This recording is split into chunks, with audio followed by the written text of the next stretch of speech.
Ce soir, nous allons poser l'une des plus anciennes questions que les êtres humains aient jamais posées. Mais nous allons la poser avec soin. Non pas, les extraterrestres existent-ils? Quelque chose de plus étroit. Pourrons-nous un jour, dans un avenir que nous pouvons raisonnablement imaginer, les détecter effectivement? La différence entre ces deux questions est bien plus grande qu'il n'y paraît. Nous pourrions partager la galaxie avec 1 million de civilisations et n'en voir jamais une seule. Nous pourrions être entièrement seuls et ne jamais en être certains. Installez-vous confortablement. Nous allons maintenant parcourir ensemble la plus étrange lacune de l'astronomie moderne, l'espace entre savoir que la vie est probablement là-bas quelque part et être capable de pointer du doigt un cas précis et de le prouver. Et plus vous regardez cette lacune de près, plus elle se révèle étrange. Le signal que nous ne pouvons pas ignorer. Le 17 avril 2025, une petite équipe de l'université de Cambridge s'est présentée devant la presse mondiale et a dit quelque chose qui, pendant une dizaine de jours environ, a fait cesser toutes les autres nouvelles. Ils ont dit avoir trouvé une molécule dans l'atmosphère d'une planète située à 124 années-lumière, une molécule qui sur notre propre planète est fabriquée presque exclusivement par des êtres vivants. La molécule s'appelait le sulfure de diméthyle. La planète s'appelait K2-18b. Et la question qui planait discrètement derrière chaque télescope humain depuis plus d'un demi-siècle est soudainement entrée dans la pièce. Venons-nous de trouver une vie extraterrestre? L'équipe n'a pas dit oui. Elle a été prudente. Elle a dit que la détection était à 3 sigma, ce qui signifie que la probabilité que le signal soit du bruit aléatoire était d'environ 3 pour 1000. Elle a dit que c'était suggestif. Elle a dit que c'était l'indice le plus fort que quiconque ait jamais obtenu d'un autre monde. Elle a utilisé les mots possibles et provisoires presque aussi souvent que le mot détection.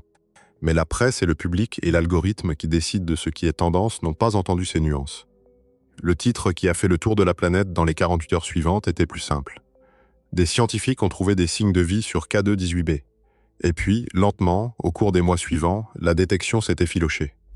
D'autres équipes ont réanalysé les mêmes données du télescope spatial James Webb et sont parvenues à des conclusions différentes. Un article de chercheurs de l'Université d'État de l'Arizona a conclu que le signal était compatible avec ce qu'ils ont appelé une ligne plate, signifiant qu'il pourrait ne pas être un signal du tout. Un autre article déposé sur Arxiv a utilisé des données infrarouges supplémentaires provenant d'un instrument différent sur le même télescope et a conclu que la détection du sulfure de diméthyle ne survivait pas à l'examen. Un troisième article a montré que le choix du modèle atmosphérique pouvait produire ou effacer le signal à partir des mêmes nombres sous-jacents. À la fin de 2025, le seul résumé honnête de l'histoire de K2-18b était celui-ci. Nous disposons d'une donnée remarquable, recueillie avec le télescope le plus puissant jamais construit, pointé vers l'une des planètes les plus soigneusement étudiées que nous ayons jamais trouvées. Et nous ne pouvons pas vous dire si cela signifie qu'il y a des extraterrestres. Je veux que vous restiez un moment avec cette pensée. Non pas parce que c'est dramatique, mais parce que c'est la vérité de là où nous en sommes. Le télescope le plus puissant de l'histoire humaine. L'exoplanète la plus soigneusement étudiée jamais découverte. 150 heures de temps d'observation, ce qui est une quantité presque inimaginable quand on considère combien d'autres choses les astronomes du monde entier voulaient observer. Et la réponse après tout cela est « nous ne savons toujours pas ».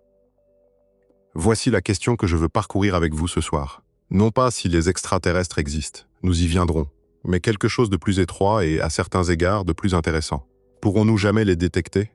Pourrons-nous un jour, dans un avenir que nous pouvons raisonnablement imaginer, pointer un instrument vers le ciel ou vers le sol d'un autre monde et produire une preuve qui soit suffisamment bonne, suffisamment propre, suffisamment certaine pour dire avec confiance qu'il existe une seconde vie là-bas? L'épisode K2-18b n'est pas un embarras, c'est un avant-goût.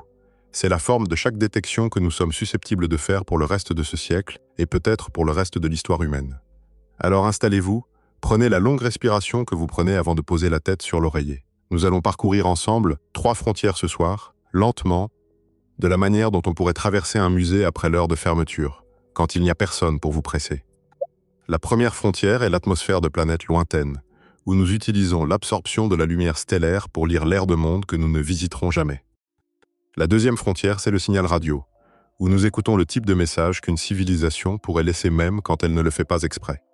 La troisième frontière est l'océan, le plus proche, les lunes de Jupiter et de Saturne et les sols de Mars, où nous pourrions effectivement ramasser quelque chose dans nos mains et le retourner dans un laboratoire.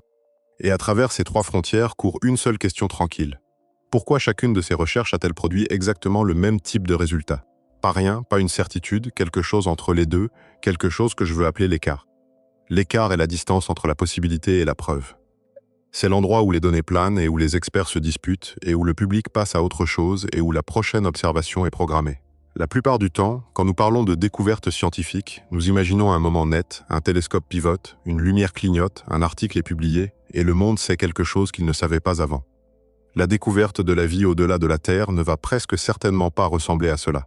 Cela va ressembler davantage à K2-18b, des mois de travail minutieux, une détection provisoire, un contrat arctique, un groupe de travail, une année supplémentaire d'observation, une confiance statistique révisée, une conférence de presse qui commence par les mots « Nous avons le plaisir d'annoncer » et se termine par les mots « Des travaux supplémentaires sont nécessaires ». Je veux être honnête avec vous sur autre chose. Il y a deux manières dont cette recherche peut échouer. La première est que nous la rations. La vie réelle est là-bas et nos instruments ne sont pas assez sensibles. Nos méthodes ne sont pas assez astucieuses. Notre chimie n'est pas assez flexible et nous passons à côté. La seconde est que nous la déclarions et que nous ayons tort. Nous obtenons le signal que nous attendions et l'histoire humaine change pendant une semaine et puis une équipe discrète dans un bâtiment discret trouve le satellite ou le four à micro-ondes ou l'artefact chimique qui explique tout et nous glissons de nouveau dans le silence. Ces deux types d'échecs se sont déjà produits.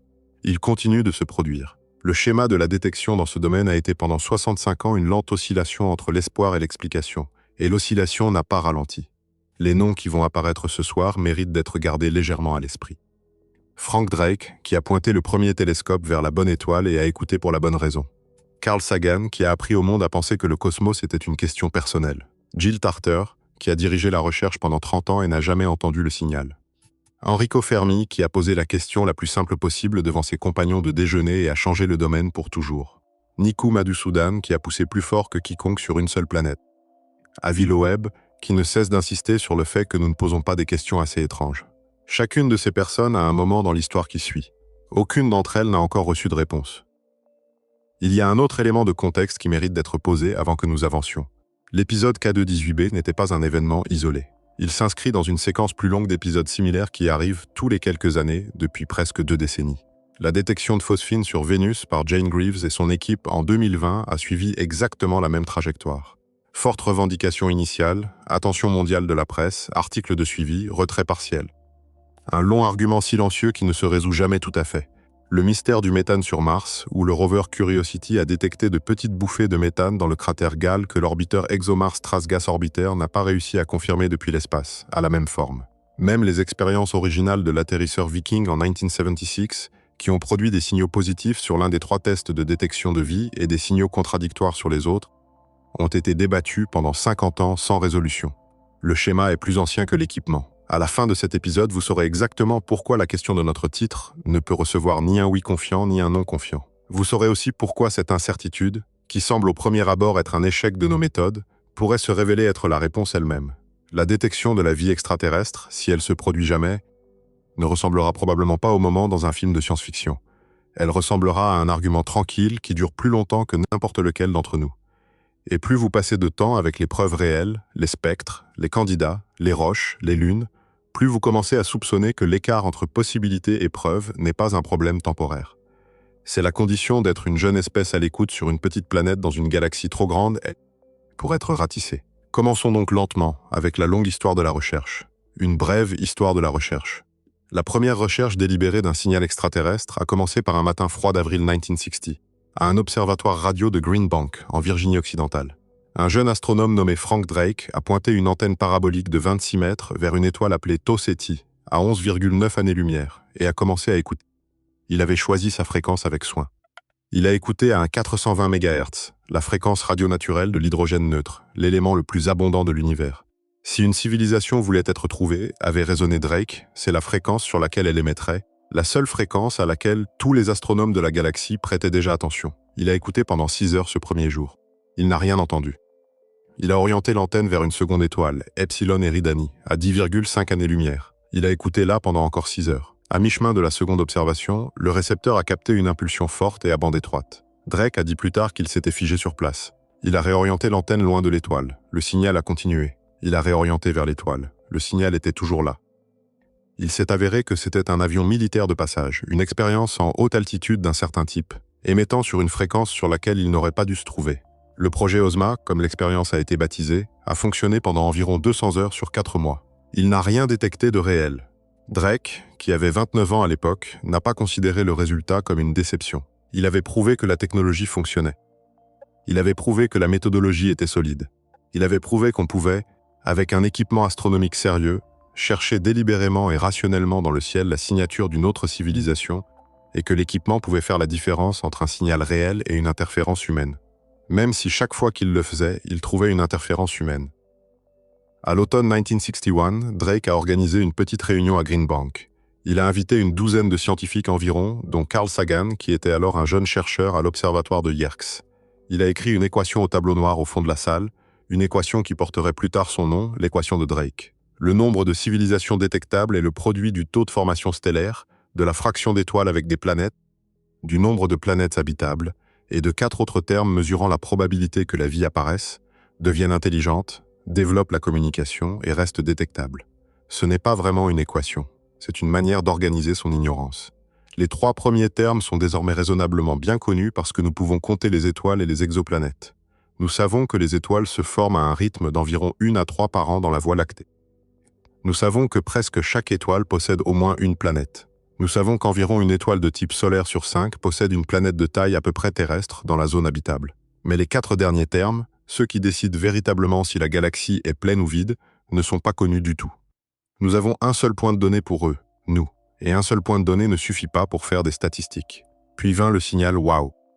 Dans la nuit du 15 août 1977, au radiotélescope Big Ear de l'Université d'État de l'Ohio, le récepteur a capté un signal à bande étroite 30 fois plus fort que le bruit de fond.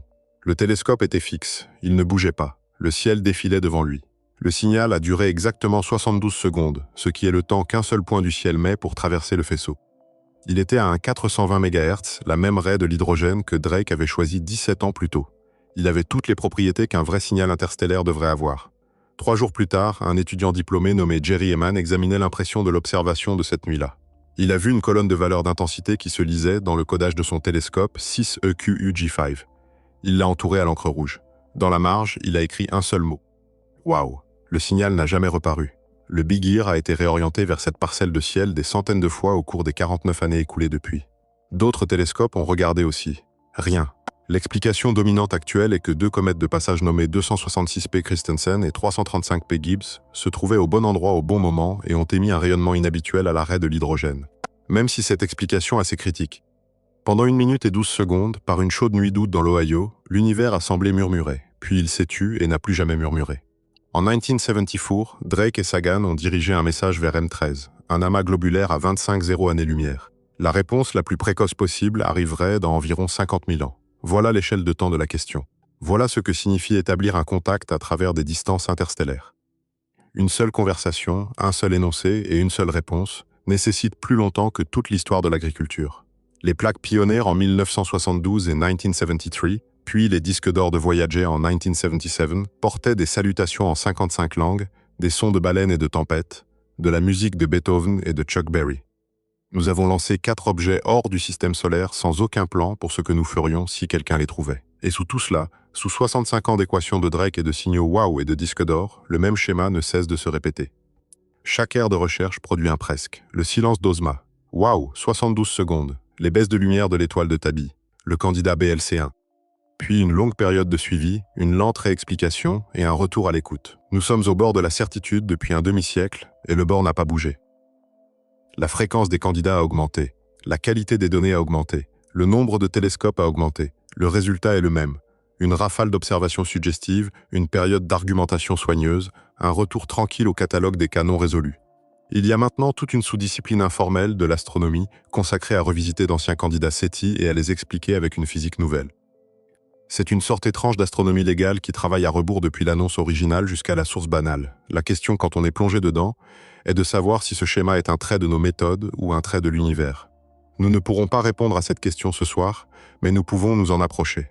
Le paradoxe de Fermi et le grand silence. Quelques années avant tout cela, avant Drake, avant Sagan, avant le Big Ear et le message d'Arecibo, une question bien plus simple a été posée devant 3 autres physiciens pendant une promenade vers le déjeuner. C'était l'été 1950 au Laboratoire national de Los Alamos, au Nouveau-Mexique. Les 4 hommes étaient Enrico Fermi, qui avait construit le premier réacteur nucléaire du monde, Emil Konopinski, Edward Teller, qui allait aider à construire la bombe à hydrogène, et Herbert York.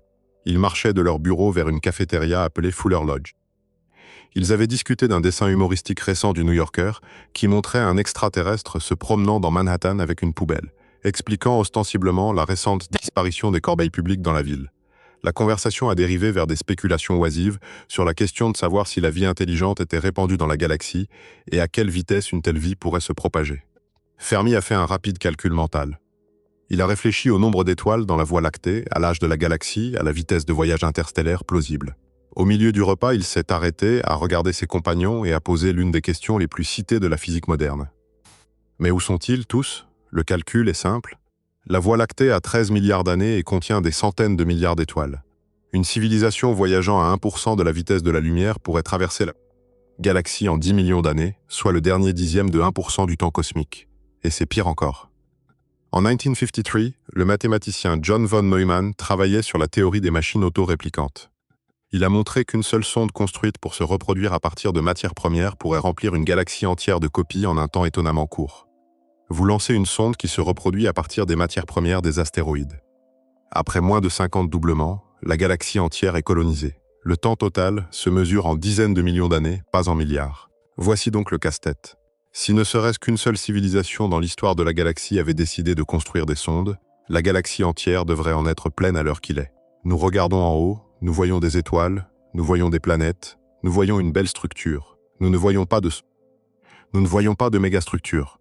Nous ne voyons pas de système stellaire délibérément modifié. Nous voyons ce qui ressemble à un voisinage cosmique intact, vieux de milliards d'années, complètement vide. En 1998, un économiste nommé Robin Hanson a écrit un court article qui a donné un nom à ce casse-tête. Il l'a appelé le Grand Filtre. Quelque part sur le chemin de l'absence de vie jusqu'à la civilisation s'étendant sur la galaxie, il doit y avoir au moins une étape qui est presque impossiblement difficile. Si difficile que presque aucune civilisation ne l'a franchie. La question est de savoir si cette étape est derrière nous ou devant nous. Si le filtre est derrière nous, la réponse est réconfortante d'une manière et solitaire d'une autre. Peut-être que l'origine de la vie elle-même est rare. Peut-être que la transition de cellules simples à cellules complexes a nécessité un accident chimique si improbable qu'il ne s'est produit nulle part ailleurs dans la galaxie. Peut-être que l'intelligence est rare ou que la technologie est rare. Dans cette version de l'histoire, nous sommes seuls, mais nous sommes aussi en sécurité.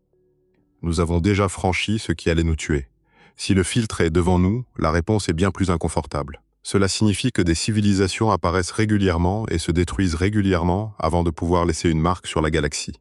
Peut-être par une guerre nucléaire, peut-être par un effondrement climatique, peut-être par quelque chose que nous n'avons pas encore inventé.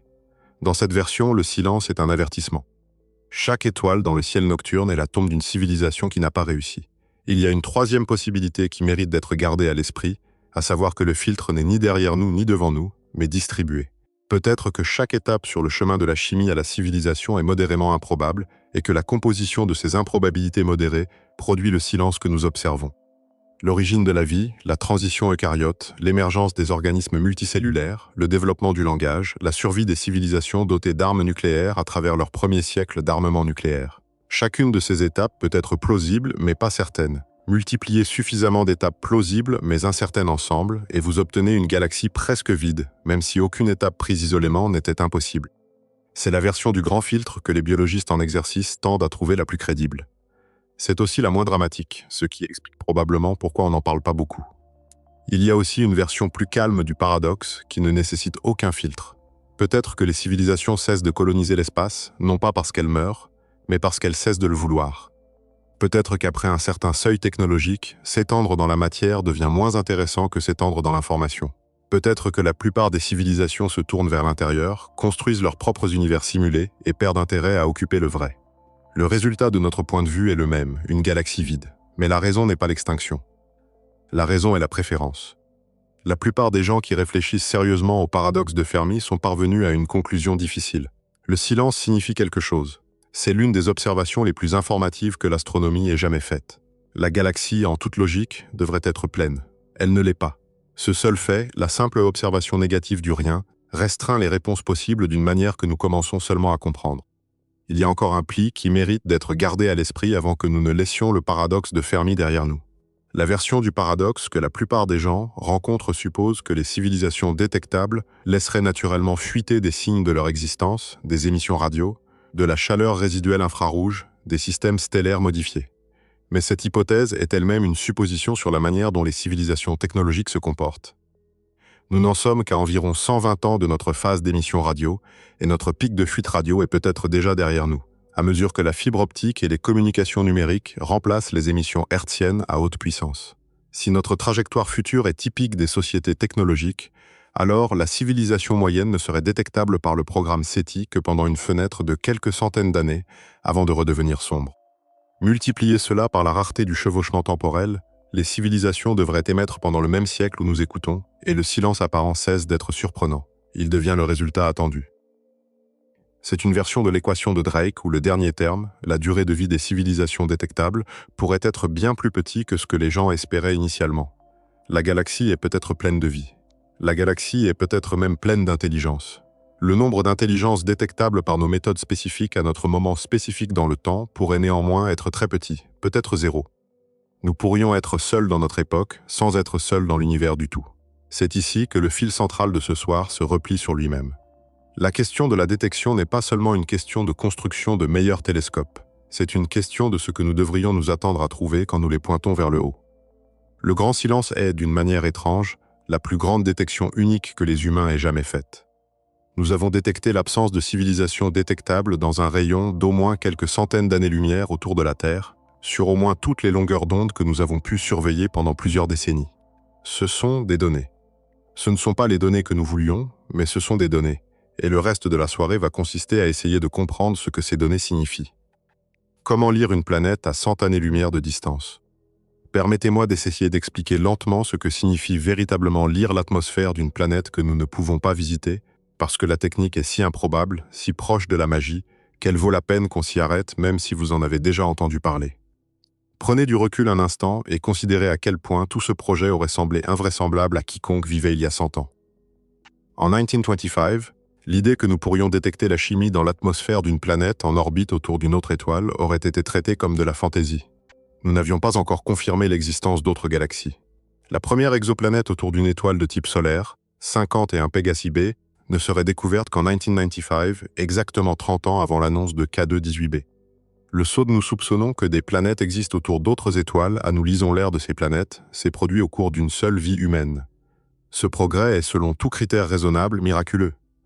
Le fait que nous ne parvenions pas tout à fait à atteindre la certitude pour l'instant n'est pas parce que le projet est sans espoir. C'est parce que le projet est difficile et que nous en sommes encore au tout début. Une planète en orbite autour d'une autre étoile est, pour la majeure partie de son orbite, complètement invisible pour nous. L'étoile est environ 1 milliard de fois plus brillante que la planète qui tourne autour d'elle.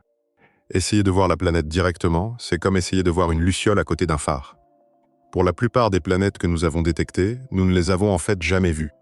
Nous avons seulement vu la manière dont elles affectent l'étoile autour de laquelle elles orbitent. Mais de temps en temps, une planète dans son voyage autour de son étoile passe directement devant l'étoile de notre point de vue. Nous appelons cela un transit.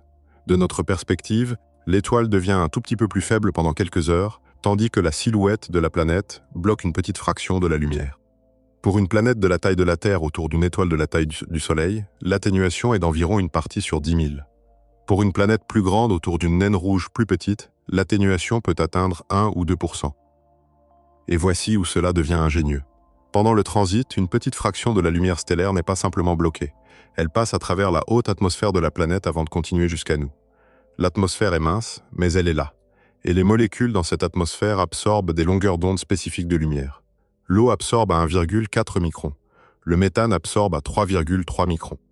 Le dioxyde de carbone absorbe à 4,3 microns. Chaque gaz écrit sa propre empreinte digitale en ligne sombre à travers le spectre de la lumière stellaire, qui filtre au travers. Quand la planète est en transit, on compare le spectre de l'étoile au spectre de l'étoile sans la planète devant elle. La différence, après un soin énorme et une quantité énorme de données, est le spectre de l'atmosphère de la planète. On ne regarde pas la planète.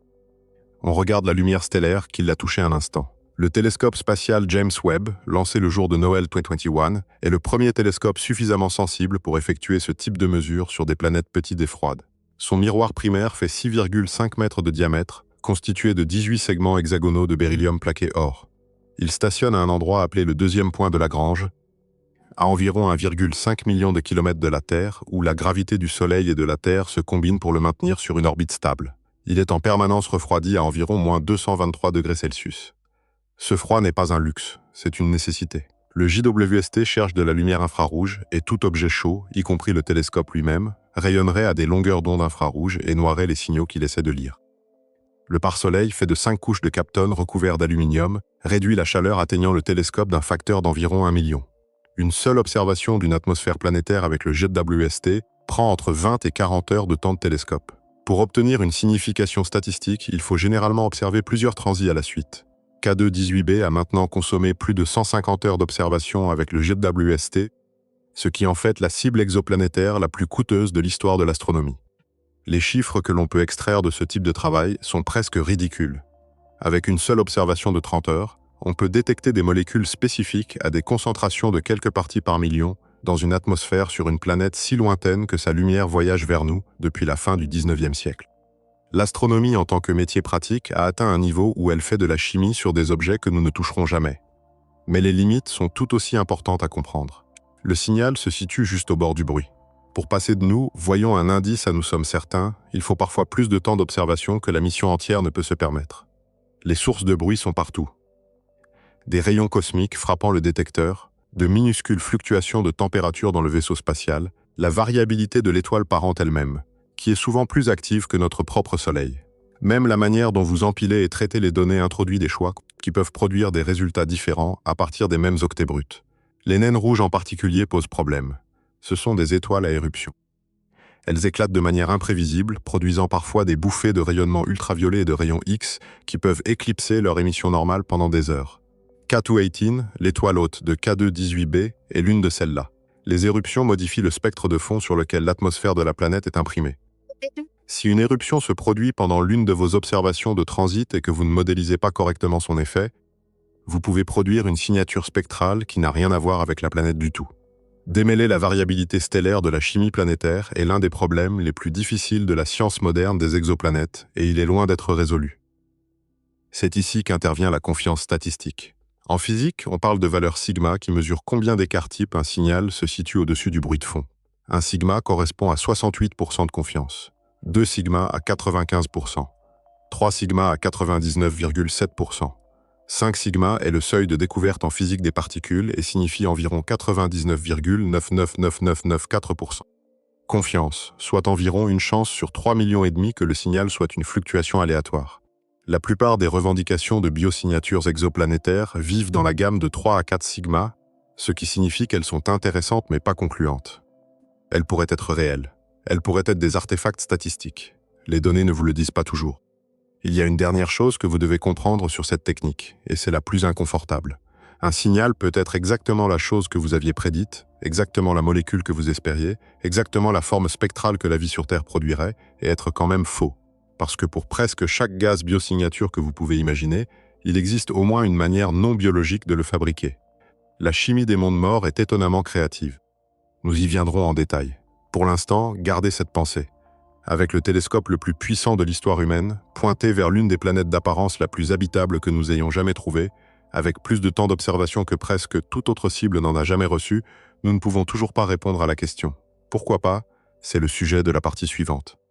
La réponse va être inconfortable parce qu'elle va porter en partie sur la chimie et en partie sur la manière dont la science est débattue en public. Et ces deux choses ne sont pas la même chose. K2-18b et la controverse du DMS. K2-18b a été découverte en 2015 par le télescope spatial Kepler lors de sa mission K2 étendue. La planète est ce que les astronomes appellent une sous-Neptune. Elle fait 8,6 fois la masse de la Terre, 2,6 fois le rayon. Elle orbite autour d'une naine rouge, une étoile petite, froide et longévive, bien moins brillante que notre Soleil, une fois tous les 33 jours. Son étoile K2-18 se trouve à 124 années-lumière dans la constellation du Lion. Quand la planète a été trouvée pour la première fois, personne ne lui a prêté beaucoup d'attention. Il y a maintenant plus de 6000 exoplanètes confirmées dans le catalogue, et K2-18b n'était qu'une entrée de plus. Elle est devenue intéressante quand les astronomes ont réalisé deux choses. Premièrement, elle se trouve dans la zone habitable de son étoile, où les températures devraient permettre de l'eau liquide à la surface s'il y a une surface. Deuxièmement, elle pourrait ne pas avoir de surface au sens traditionnel. Elle pourrait être un monde icéen. L'hypothèse icéenne a été proposée par Niku Madhusudan et son équipe à Cambridge en 2021. Le mot est une combinaison d'hydrogène et d'océan. Un monde icéen serait une planète avec une atmosphère principalement composée d'hydrogène, reposant au-dessus d'un océan d'eau liquide de centaines de kilomètres d'épaisseur. Un tel monde serait très différent de la Terre. La gravité de surface serait différente. La pression au fond de l'océan serait énorme. La lumière de l'étoile parente filtrerait à travers des nuages et une profondeur d'eau considérable avant d'atteindre quoi que ce soit. qui y vivent. Mais la chimie serait en principe hospitalière. Et c'était l'idée clé. L'atmosphère d'un monde icéen serait relativement facile à étudier avec le GWST parce que les atmosphères dominées par l'hydrogène sont bouffantes et produisent des signaux spectraux forts. K2-18b est devenu le prototype du monde icéen. Les observations avec le GWST ont commencé en 2023. Les premiers résultats publiés en septembre de cette année par Madhusudan et ses collègues ont détecté dioxyde de carbone et du méthane dans l'atmosphère de la planète. Les deux molécules, ensemble, laissaient vaguement entrevoir une troisième, le sulfure de diméthyle, la molécule qui sur Terre est fabriquée de manière écrasante par le phytoplancton marin dans nos océans. Le signal était faible. L'équipe a publié avec prudence. Elle a dit que la détection était provisoire. Elle a dit que davantage d'observations étaient nécessaires. Davantage d'observations sont venues. Le 17 avril 2025, l'équipe a annoncé un second résultat. Le signal du sulfure de diméthyle était toujours là. Et maintenant, il y avait un indice d'une molécule soufrée apparentée appelée disulfure de diméthyle aussi. Les deux composés sont produits sur Terre de manière écrasante par des processus biologiques. Il n'existe aucune source non biologique majeure de l'une ou l'autre molécule qui ait été démontrée en laboratoire à l'échelle nécessaire pour produire le signal de K2-18b. La confiance statistique de l'équipe était de 3 sigma, environ 99,7%. Le communiqué de presse utilisait la phrase « les signes les plus prometteurs à ce jour d'une possible biosignature au-delà de notre système solaire ». Madhusudan, qui est un scientifique prudent et mesuré, a dit aux journalistes qu'il était confiant que l'équipe disposerait d'un résultat plus solide d'ici 1 à 2 ans. D'autres astronomes observant depuis les coulisses étaient moins certains. Un signal à 3 sigma dans ce domaine s'est souvent avéré faux. Dans les 2 semaines, la première réfutation est arrivée. Une équipe dirigée par Louis Wellbanks à l'Université d'État de l'Arizona a pris les mêmes données du GWST et les a réanalysées avec un ensemble différent de modèles atmosphériques. Ils ont rapporté que le signal du sulfure de diméthyle, soumis à un ensemble plus large d'hypothèses de modélisation, était compatible avec ce qu'ils appelaient une ligne plate, signifiant que dans le bruit de la mesure, le signal pourrait ne pas être un signal du tout. Dans le mois qui a suivi, un autre article est apparu sur le serveur de prépublication Arxiv. Les auteurs, dirigés par Andrea Picciara de l'Université de Cambridge, oui, la même Cambridge travaillant sur la même planète avec des conclusions différentes, avaient analysé des observations infrarouges supplémentaires de K2-18b prises avec l'instrument MIRI du GWST. Leur analyse ne soutenait pas la détection du sulfure de diméthyle. Une troisième équipe fin 2025 a soulevé un problème distinct. Elle a montré que le spectre de K2-18b était inhabituellement sensible au choix du modèle atmosphérique. Si l'on supposait que la planète était un monde icéen, on obtenait un ensemble de détections moléculaires. Si l'on supposait qu'il s'agissait d'une mini-Neptune avec un petit noyau rocheux, on en obtenait un autre. Les données en elles-mêmes ne distinguaient pas fortement entre les deux modèles. L'argument continue. Il y aura davantage d'observations de K2-18b, davantage d'articles, probablement une autre annonce, probablement une autre réfutation, probablement un autre cycle d'affinement des statistiques. Le consensus actuel en ce moment même est que K2-18b est l'exoplanète la plus étudiée de l'histoire humaine, et nous ne pouvons pas vous dire s'il y a de la vie dans son atmosphère. Je veux être très précis sur pourquoi cela importe. Ce n'est pas parce que K2-18b est un échec de méthode. La méthode est bonne, le télescope est bon, l'équipe est excellente. Le problème est que l'univers, quand vous lui posez une question aussi difficile, ne répond pas toujours proprement. Le signal existe, l'interprétation non. Nous ne sommes pas bloqués parce que nous manquons de données. Nous sommes bloqués parce que les données sont authentiquement ambiguës d'une manière qu'aucune quantité d'observation supplémentaire ne résoudra. Peut-être. Voilà l'écart. Voilà l'expérience réelle de la détection telle qu'elle existe aujourd'hui au niveau du scientifique en activité. Vous avez un candidat, vous avez une analyse soigneuse, vous avez une détection provisoire, et puis vous avez un an d'argument, et à la fin de l'année, vous avez une nouvelle détection provisoire qui est, si quoi que ce soit, moins certaine que celle avec laquelle vous avez commencé. L'écart n'est pas un état temporaire. C'est l'endroit où la question habite, le problème de la biosignature. Cela nous amène naturellement à une question plus profonde. Qu'est-ce qu'une biosignature signifie véritablement? Nous avons utilisé le mot de manière désinvolte, comme il l'est dans les articles de presse. Mais la définition importe parce que toute la recherche en dépend. Une biosignature est tout motif, chimique, physique, géologique, qui est le mieux expliqué par la présence de vie. Le mot mieux fait beaucoup de travail dans cette définition parce que pour presque chaque candidat, biosignature que nous ayons jamais identifiée, il existe au moins une explication non biologique. L'histoire de la science des biosignatures est en grande partie l'histoire de la découverte de ces explications alternatives. La biosignature classique est la paire oxygène et méthane en déséquilibre. Sur Terre, l'atmosphère contient environ 21% d'oxygène et environ 1,5 partie par million de méthane. Ces deux gaz devraient réagir l'un avec l'autre rapidement. Le méthane plus l'oxygène produit du dioxyde de carbone et de l'eau. La réaction est rapide à l'échelle des temps chimiques. Le fait que les deux gaz existent ensemble dans notre atmosphère année après année, siècle après siècle, signifie que quelque chose les produit continuellement. Sur Terre, ce quelque chose est la vie. La photosynthèse produit l'oxygène. Les micro-organismes dans les zones humides et les intestins des animaux produisent le méthane. La paire ensemble, dans les bonnes proportions, est la biosignature atmosphérique la plus forte que nous sachions actuellement rechercher. Le problème est qu'il existe des moyens abiotiques de produire de l'oxygène. Le plus important est la photolyse. Quand la lumière ultraviolette d'une étoile frappe la vapeur d'eau dans la haute atmosphère d'une planète, elle peut briser la molécule d'eau en hydrogène et oxygène. L'hydrogène est assez léger pour s'échapper dans l'espace. L'oxygène, étant plus lourd, reste. Si le processus fonctionne assez longtemps, on peut construire une atmosphère d'oxygène substantielle sur un monde complètement mort. Vénus l'a peut-être fait quand elle était plus jeune. Certaines exoplanètes en orbite serrée autour d'étoiles très actives le font presque certainement. Le méthane a ses propres voies abiotiques. La plus importante est la serpentinisation. La réaction hydrothermale entre l'eau et certaines roches contenant du fer et du magnésium appelée olivine. Quand l'eau s'infiltre dans les roches du plancher océanique et que la température est suffisamment élevée, la chimie produit du méthane et de l'hydrogène comme sous-produits naturels. Sur Terre, la serpentinisation se produit au dorsal médio-océanique. Sur Encelade et Europe, où nous avons des preuves d'océans souterrains en contact avec la roche, elle se produit probablement aussi. Du méthane sur une lune glacée n'implique pas en soi la vie. D'autres biosignatures candidates ont des problèmes similaires. L'ozone est principalement produit à partir de l'oxygène par la lumière ultraviolette. Il hérite donc de tous les problèmes de faux positifs de l'oxygène.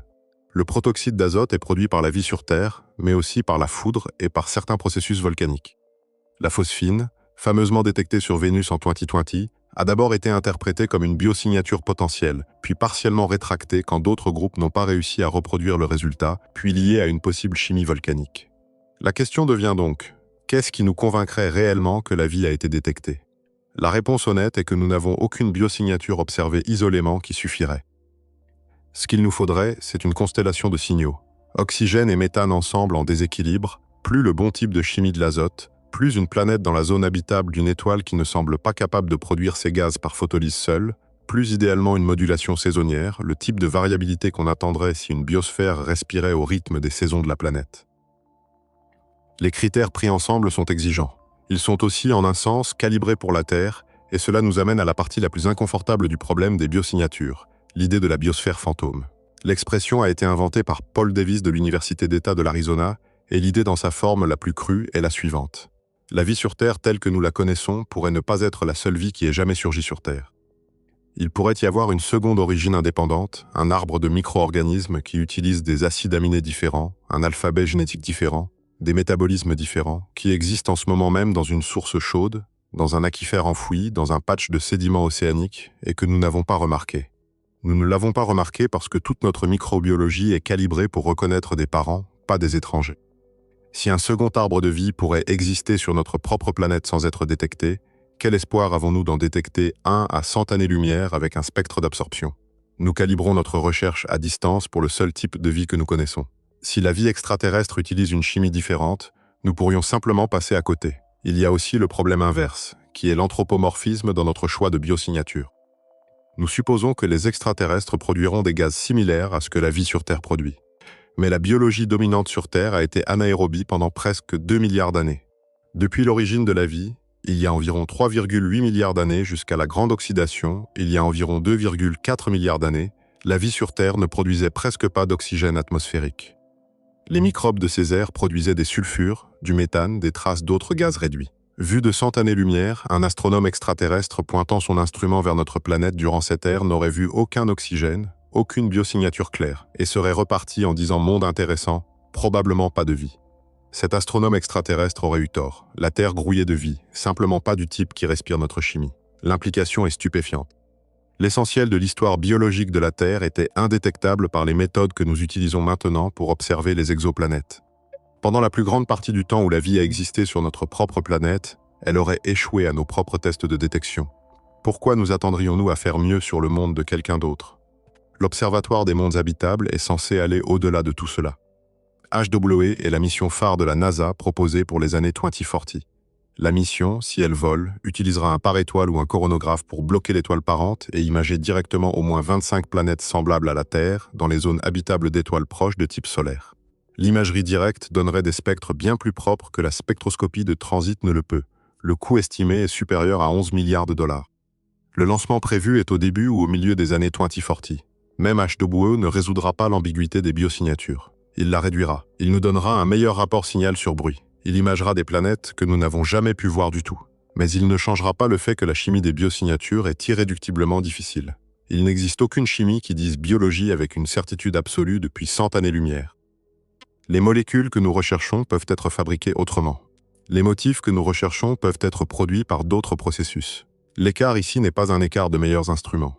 L'écart est inscrit dans la chimie elle-même. C'est l'expression la plus nette du fil central de ce soir. Nous pouvons trouver des produits chimiques qui ressemblent à la vie. Nous ne serons peut-être jamais en mesure de prouver qu'ils ont été fabriqués par la vie. La distance entre possibilité et preuve dans ce domaine est permanente. L'architecture de l'écoute. Si la frontière atmosphérique ressemble à un argument épuisant sur la chimie, la frontière des signaux ressemble à un argument épuisant sur l'ingénierie. Nous écoutons des technosignatures depuis 65 ans. Nous avons construit des antennes plus grandes, de meilleurs récepteurs, des ordinateurs plus rapides. La quantité de ciel que nous pouvons balayer en un an, le nombre de fréquences que nous pouvons balayer à la fois, la sensibilité de nos algorithmes de détection. Tout cela s'est amélioré de plusieurs ordres de grandeur depuis le projet OSMA de Drake, et nous n'avons rien trouvé. Ou plus précisément, nous avons trouvé une longue série de candidats qui se sont avérés être autre chose. Permettez-moi d'expliquer l'intuition derrière le SETI radio, parce qu'il vaut la peine de comprendre pourquoi nous regardons la radio en particulier, pourquoi nous regardons les fréquences que nous regardons, et à quoi nous nous attendons qu'une technosignature ressemble. Les sources radio naturelles dans l'univers, pulsars, quasars, restes de supernovae, le fond diffus cosmologique, produisent ce que nous appelons une émission à large bande. Leur énergie est répartie sur une large gamme de fréquences. Si vous traciez la force du signal en fonction de la fréquence, vous verriez une courbe lisse, parfois avec une pente lente, mais pas avec des pics étroits et aigus. La nature, en d'autres termes, peint avec un pinceau large. Un signal technologique est différent. Tout ce que nous construisons qui produit un signal radio délibéré, une station de radio, une antenne relais, un radar militaire, une liaison montante satellite, concentre presque toute son énergie dans une bande très étroite de fréquences, typiquement moins d'un hertz de large. La raison est l'efficacité. Si vous essayez de communiquer de l'information, vous voulez mettre toute votre puissance dans une gamme minuscule pour que le récepteur puisse la distinguer proprement du bruit. Un processus naturel n'a aucune raison de faire cela. Une technologie a toutes les raisons de le faire. Même si une civilisation n'émet pas délibérément, ses émissions radio-incidentes, la fuite des radars, des réseaux de communication, des systèmes d'alimentation interne, concentreraient naturellement l'énergie dans des bandes étroites spécifiques. Notre propre civilisation produit ce type de fuite à hauteur de milliards de watts. Nos radars militaires, nos émetteurs de télévision pendant l'ère où la télévision était diffusée par voie hertzienne, notre infrastructure d'antennes relais cellulaires. Tout cela envoie des signaux dans l'espace à des fréquences que les sources naturelles ne produisent pas. Un observateur suffisamment sensible quelque part dans notre galaxie pourrait en principe voir la Terre comme une planète qui s'illumine à certaines fréquences à bande étroite qu'elle n'a aucune raison de produire. Nous sommes en ce sens technique déjà une balise. Nous le sommes depuis au moins les années 1940. Les endroits où cette écoute se produit sont maintenant éparpillés sur toute la planète. L'Allen Telescope Array en Californie, 42 antennes paraboliques financées par Paul Allen. Le radiotélescope de Green Bank, 100 mètres, le plus grand orientable de la planète. Le réseau MERCAT en Afrique du Sud, précurseur du Square Kilometre Array. Le plus grand programme actuel, Breakthrough Listen, fondé en 2015 par Yori Milner, surveille 1 million d'étoiles proches de 1 à 12 GHz, traitant 150 téraoctets par nuit. Chaque candidat intéressant est examiné par un analyste humain. La forme de la recherche en pratique est construite autour de 3 filtres. Le premier est le taux de dérive. Un signal provenant d'une planète en orbite autour d'une autre étoile ne restera pas à une fréquence unique. Au fur et à mesure que la planète tourne sur son axe et orbite autour de son étoile, le décalage Doppler entre la planète et nous change lentement, régulièrement. Une vraie technosignature dériverait à travers les fréquences d'une manière qui correspond exactement à ce que l'on attendrait d'une source en orbite. Un signal qui ne dérive pas du tout ou qui dérive bizarrement est presque certainement local. Un satellite, un équipement au sol, un four à micro-ondes. Le deuxième filtre est la persistance, un signal confirmable par une seconde observation. Le troisième est le verrouillage de position, un vrai signal reste associé à la même parcelle de ciel. Le volume de données est ce qui a le plus changé dans le SETI moderne. Le projet OSMA de Drake balayait un seul canal à la fois. Le Big Ear, où le signal WOW a été détecté, balayait environ 50 canaux à la fois. Breakthrough Listen à plein régime balaye des dizaines de milliards de canaux simultanément. Et pourtant, il vaut la peine de noter quelle petite fraction de l'univers explorable le SETI a effectivement ratissé. Selon certaines estimations soigneuses, le volume total d'espace stellaire que le SETI a examiné a une sensibilité adéquate à travers Toutes les fréquences qu'une technologie pourrait utiliser équivaut à quelque chose comme plonger un seul ver dans tout l'océan Pacifique et rapporter qu'il n'y a pas de poissons. Le Pacifique est plein de poissons. Le ver n'en a simplement pas échantillonné. C'est pourquoi le long silence n'est pas une preuve forte que personne n'aimait. Nous n'avons peut-être pas regardé au bon endroit au bon moment. Les candidats qui tombent en poussière. Le candidat SETI sérieux le plus récent était quelque chose appelé BLC1. Les initiales signifient Breakthrough Listen Candidate 1. C'était le premier signal du programme Breakthrough Listen après des années de fonctionnement à survivre à suffisamment de filtres automatisés pour être examinés par des humains. L'histoire commence le 29 avril 2019 à l'observatoire de Parkes en Australie, qui observait Proxima du Centaure, l'étoile la plus proche du Soleil à 4,24 années-lumière. Pendant l'observation, les récepteurs de Parkes ont enregistré un signal à bande étroite à 982 002 MHz. Le signal a duré 30 heures. Il avait la bonne stabilité de fréquence. Il dérivait de la manière qu'on attendrait d'une source sur une planète en rotation. Il était localisé par chaque test que l'équipe pouvait effectuer dans la direction de Proxima du Centaure. Pendant environ 18 mois, BLC1 a été traité comme le candidat le plus prometteur de l'histoire du SETI. En octobre 2021, une série d'analyses détaillées a été publiée dans Nature Astronomy. La conclusion était difficile. BLC1 avait des signaux SOSI. L'équipe avait cherché dans la même gamme de fréquences à travers le reste de la campagne d'observation quand le télescope était pointé ailleurs et avait trouvé de multiples signaux avec des propriétés similaires. Ces SOSI étaient clairement produits par la technologie humaine sur Terre. BLC1 était presque certainement l'un de ces SOSI. La raison pour laquelle il ressemblait tant à un vrai signal est que l'équipement radio d'origine humaine est maintenant si omniprésent que nous pouvons produire par accident des signaux ayant la plupart des propriétés que nous associons à une origine technologique. La chose même que nous nous attendons à ce qu'une vraie technosignature ressemble, notre propre technologie la produit en permanence. L'incident de Ross 128 3 ans plus tôt avait enseigné une leçon similaire. Le 12 mai 2017, l'observatoire d'Arecibo à Porto Rico a capté un étrange signal répétitif à large bande dans la direction de Ross 128, une naine rouge à 11 années-lumière. L'équipe d'Arecibo a conclu que le signal était presque certainement produit par un ou plusieurs satellites géostationnaires qui se trouvaient être dans la ligne de visée vers Ross 128 pendant l'observation originale. Mais l'exemple le plus magnifiquement embarrassant de tous est celui des péritons de Parkes. À partir de 2007, l'observatoire de Parkes avait enregistré de mystérieuses impulsions de l'ordre de la milliseconde dans ses données. Les impulsions avaient la signature de dispersion des sursauts radiorapides, qui sont de vrais événements astrophysiques provenant de galaxies lointaines. Elles ont été versées dans les mêmes fichiers de données que les vrais sursauts radiorapides. Les astronomes les ont analysés, ont écrit des articles à leur sujet, ont débattu de leur origine. En 2015, une doctorante australienne nommée Emily Petroff et son équipe ont finalement identifié la source. Les impulsions ne venaient pas de l'espace. Elles étaient produites quand quelqu'un à l'observatoire ouvrait la porte du four à micro-ondes du personnel avant la fin du cycle de cuisson. Le magnétron à l'intérieur du four continuait de se décharger pendant une fraction de seconde après l'ouverture de la porte, libérant une brève impulsion d'énergie radio captée par le télescope. L'un des petits mystères persistants de la radioastronomie était le déjeuner. Le premier observatoire d'Australie enregistrait fidèlement les échos radio du déjeuner depuis près d'une décennie. L'étoile de Tabby, Ki 8,462,852, est un autre cas instructif. En 2015, le télescope spatial Kepler a remarqué des fluctuations de luminosité inhabituelles. L'étoile perdait jusqu'à 22% de sa luminosité à des intervalles irréguliers. Aucun processus naturel connu ne produisait des courbes de lumière comme celle-là. Pendant environ 1 an, l'étoile de Tabby a été le premier candidat mondial pour une mégastructure extraterrestre. Certains chercheurs ont sérieusement proposé que ce que nous voyons pourrait être une sphère de Dyson partiellement achevée. En 2 ans, les données ont été largement expliquées. Les observations de suivi ont montré que l'atténuation dépendait de la longueur d'onde. Une mégastructure solide bloquerait toutes les longueurs d'onde également. La dépendance envers la longueur d'onde pointait vers la poussière. L'hypothèse de la mégastructure s'est tranquillement évanouie. Les articles expliquant la poussière ont mis plus de temps à s'écrire que la spéculation extraterrestre originale, ce qui est en soi un schéma qui mérite d'être remarqué. Le schéma à travers toutes ces histoires est le même. Nous nous approchons. Nous ressentons de l'espoir. Nous effectuons un suivi. Nous trouvons une explication qui est, bien que parfois banale, toujours cohérente avec ce que nous savons sur le fonctionnement de l'univers et de notre propre technologie. 3i Atlas est le 3e visiteur. Le 1er juillet 2025, un petit télescope au Chili, faisant partie d'un réseau de suivi d'astéroïdes appelé Atlas, a repéré un nouvel objet se déplaçant à travers le système solaire. En quelques heures, l'orbite était provisoire. En quelques jours, elle était confirmée. L'objet suivait une trajectoire hyperbolique. Sa vitesse et sa direction étaient telles qu'il ne pouvait pas être lié à la gravité du Soleil. Il venait de l'espace interstellaire.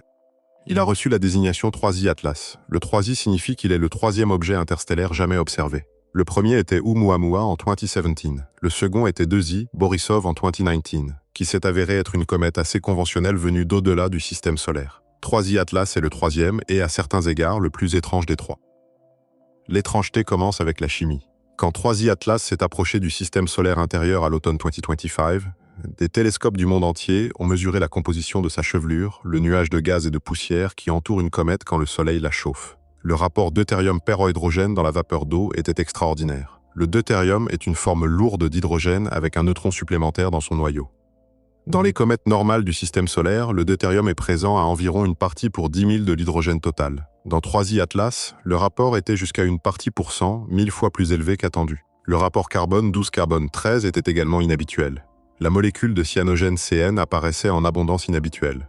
Plus frappant encore, des mesures polarimétriques, des observations de la manière dont la lumière de la comète est polarisée en se dispersant sur les particules de poussière, ont montré une polarisation négative extrême. Aucune de ces mesures prises isolément n'était une preuve d'intelligence. Tout ensemble, elles nous disaient que 3i Atlas avait été assemblé à partir de matériaux provenant d'une région de la galaxie chimiquement différente de tout ce à quoi nous avons un accès direct. C'était un échantillon, en quelque sorte, d'un système stellaire différent dérivant à travers le nôtre. Quand la comète s'est approchée de son passage le plus proche de la Terre le 18 décembre 2025, l'équipe de Breakthrough Listen a organisé une recherche coordonnée de technosignatures. Le radiotélescope de Green Bank a été réservé. Le réseau MERCAT en Afrique du Sud a été réservé. Le résultat annoncé début 2026 a été le même résultat que le SETI annonce depuis 65 ans. Aucune technosignature radio crédible à bande étroite détectée. Avilob, qui était en périphérie de cette histoire depuis Oumuamua en 2017, a publié une série d'analyses arguant que le rapport de deutérium était suspect. L'argument de Loeb est le suivant. Le deutérium est le carburant idéal pour la fusion nucléaire. Si une civilisation avait jamais construit un moteur à fusion brûlant du deutérium, les résidus de ce moteur, le carburant non réagi, les traces résiduelles, produiraient naturellement une signature chimique exactement comme celle que nous avons mesurée dans 3i Atlas. La réaction scientifique dominante a été ferme. L'enrichissement en deutérium ont argumenté de multiples articles, peut être expliqué par les conditions dans lesquelles 3i Atlas s'est formé. Le fractionnement du deutérium est sensible à la température. Dans des nuages moléculaires très froids, plus froids que le disque protoplanétaire à partir duquel notre système solaire s'est formé, l'eau peut devenir significativement enrichie en deutérium par des processus chimiques normaux. 3i Atlas file maintenant à travers l'espace interstellaire. Au moment où vous entendez ceci, il est déjà au-delà de l'orbite de Mars. D'ici 2030, il sera trop loin pour être étudié dans le moindre détail significatif. Nous ne reverrons jamais cet objet. Le livre sur 3i Atlas est maintenant définitivement à moitié ouvert. Et il restera à moitié ouvert parce que les données que nous avons recueillies ne se résolvent pas en certitude. Plus près de chez nous. Mars, Europe, Encelade. Le pivot dans l'argument de ce soir est le plus naturel en astrobiologie. Si la détection à distance est si semée d'embûches, pourquoi ne pas aller regarder de près? Pourquoi ne pas choisir un monde dans notre propre système solaire où la vie est plausible, envoyer un vaisseau spatial et trancher la question? Le pivot semble raisonnable. La réalité est plus compliquée.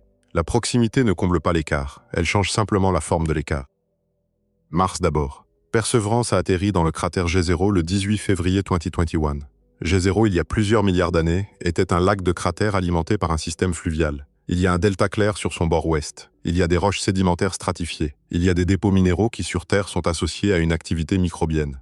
En septembre 2024, Perseverance a foré dans une roche nommée Cheyava Falls, d'après une cascade du Grand Canyon. L'instrument Pixel a révélé quelque chose d'extraordinaire à l'intérieur. La roche contenait des textures en taches de léopard avec des veines contenant du fer et du phosphate, et des régions concentrées de carbone organique distribuées selon des motifs qui, sur Terre, sont habituellement associés à une activité microbienne dans des sédiments anciens. L'instrument Sherlock a confirmé que le carbone était lié à des composés complexes. Ce sont les motifs les plus forts jamais découverts sur un autre monde en tant que candidat de biosignature in situ. Mais ce ne sont pas en eux-mêmes la preuve d'une vie martienne passée. Il existe des explications non biologiques. La combinaison de carbone organique, de la bonne minéralogie et des bons motifs texturaux, tout dans la même roche au même endroit, est exactement ce que l'on attendrait d'une communauté microbienne fossilisée. Mais c'est aussi compatible avec certains types de réactions de précipitation minérale. L'échantillon de Cheyava Falls est maintenant scellé dans un petit tube en titane sur le ventre de Perseverance. Il n'y a pas d'autre rover sur Mars capable de le récupérer. Le plan pendant de nombreuses années était le retour d'échantillons de Mars, une mission complexe multi-agence. Les estimations de coûts ont grimpé. Le calendrier a glissé. Le 8 janvier 2026, un projet de loi budgétaire américain a effectivement supprimé le programme. Le retour d'échantillons de Mars en tant que mission de la NASA a été annulé.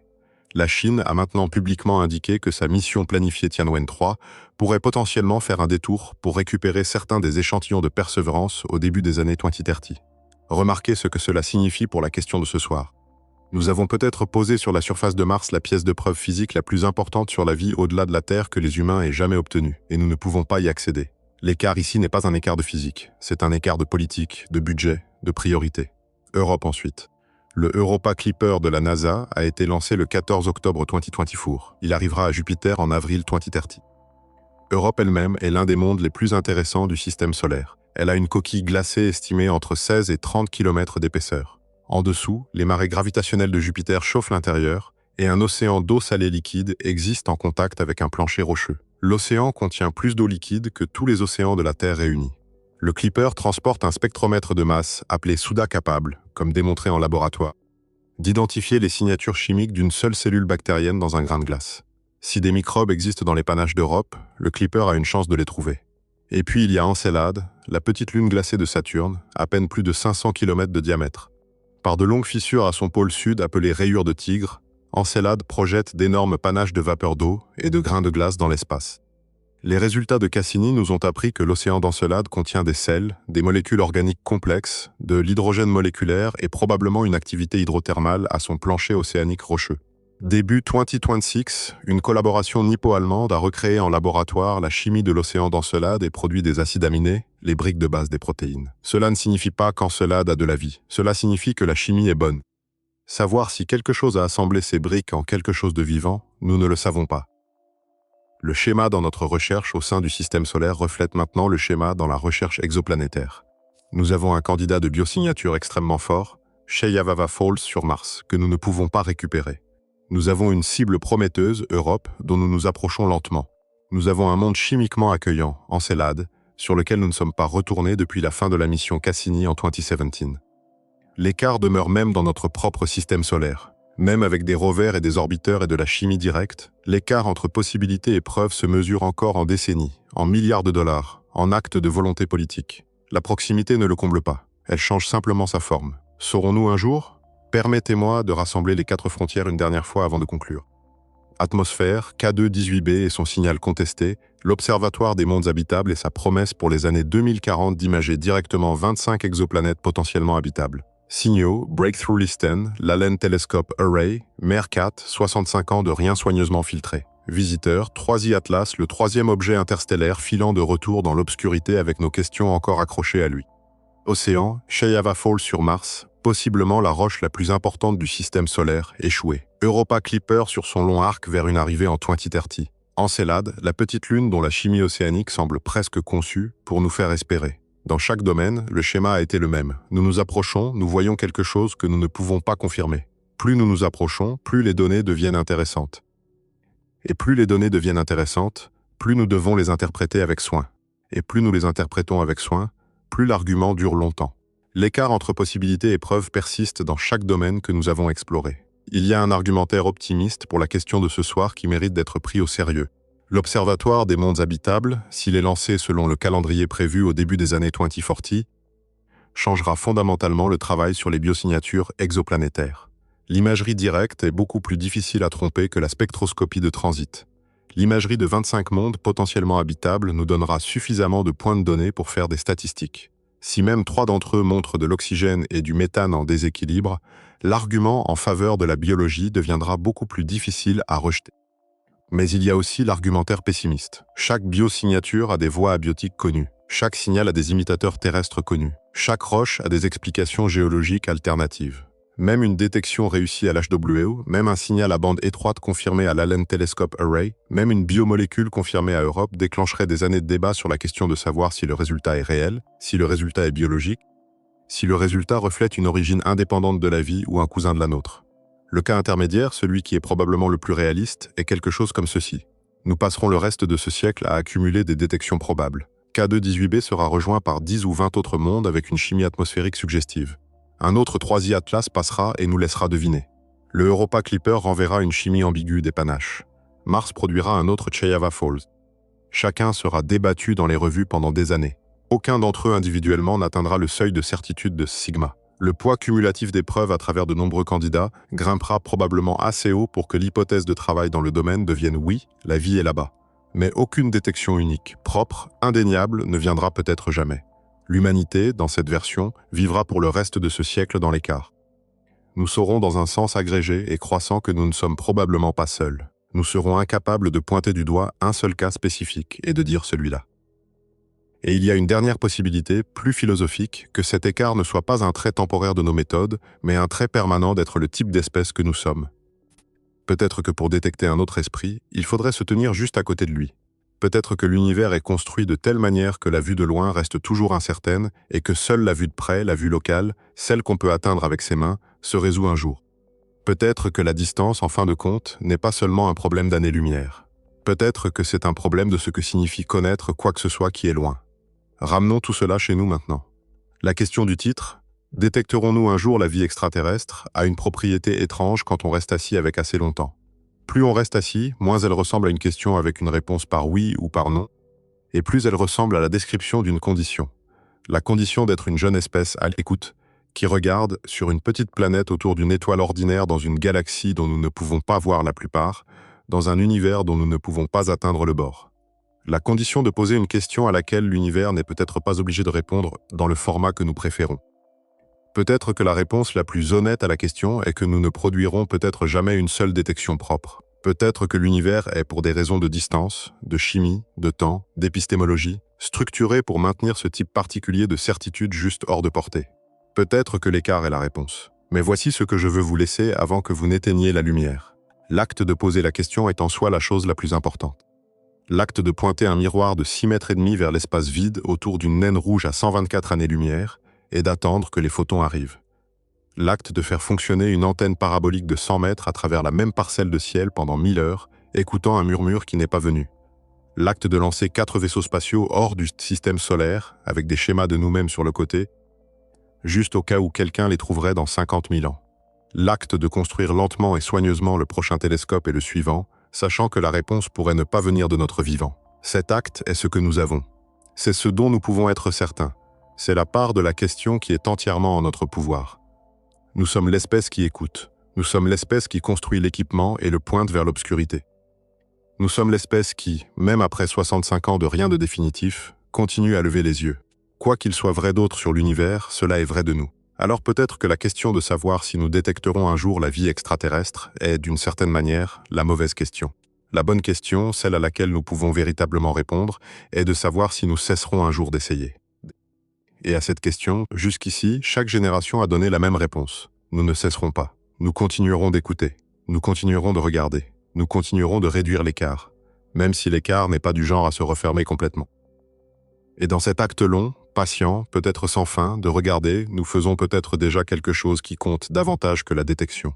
Nous devenons peut-être lentement et tranquillement l'espèce que nous devrons être devenus si quelqu'un, quelque part, décide un jour de répondre. Le regard est la préparation, la patience est la pratique, et le ciel nocturne, quoi qu'il contienne d'autre, est l'endroit où nous avons déjà choisi de passer une partie de chaque vie qui suivra la nôtre. Emportez cela avec vous si vous n'emportez rien d'autre. La patience est la pratique. Le regard est la réponse que nous avons déjà. Quoi que soit l'univers, quoi qu'il contienne, quoi qu'il nous cache, nous sommes ceux qui avons décidé de garder les yeux ouverts. Cette décision, répétée à travers les générations, est peut-être la chose la plus cosmiquement significative que notre espèce ait jamais faite. Et nous continuerons de le faire, tranquillement, soigneusement, avec espoir aussi longtemps que nous serons là pour le faire. Dormez bien.